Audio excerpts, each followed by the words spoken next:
Now that we have this idea of an equivalence relation down, what I want to do is I want to talk about some of the properties of an equivalence relation. So if R is an equivalence relation on A,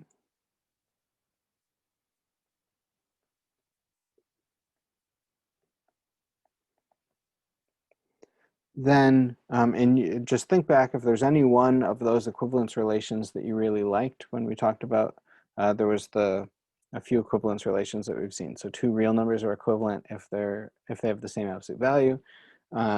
Two real numbers are equivalent if they have the same floor. Two real numbers are equivalent if, two integers are equivalent if their difference is an even integer.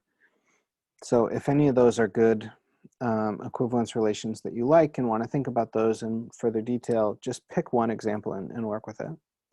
But this works for any equivalence relation. So if R is an equivalence relation on A, then what we can do is we can talk about the equivalence class of X. And the equivalence class of X is going to be the set of all the values in A that are related to X. So this is going to be the set of all the Y's in A, such that X comma Y is in our relation R. So in other words, this is the set of all elements in A that are related to X.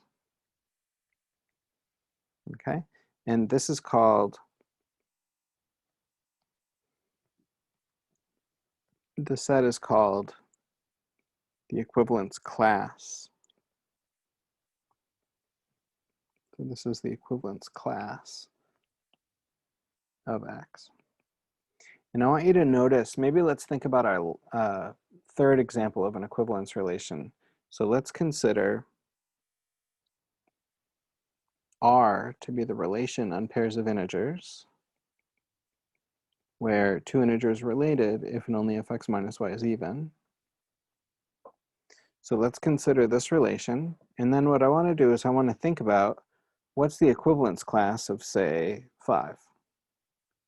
In the equivalence class of 5, if we just write out by definition what this is going to be all of the integers Y, such that 5 minus Y is even.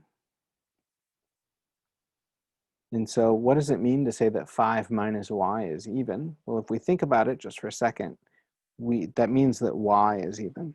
So this is the set of integers Y.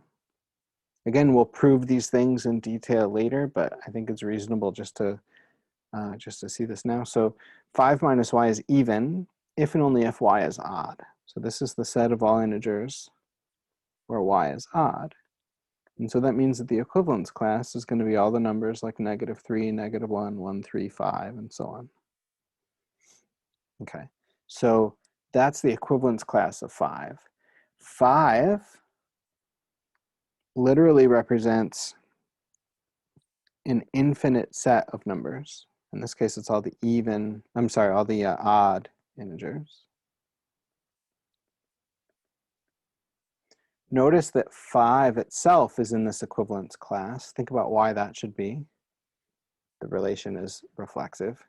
But you could also do the same thing and say that this is the same as the equivalence class of 1, because this is the same set of integers that'll make 1 minus Y even.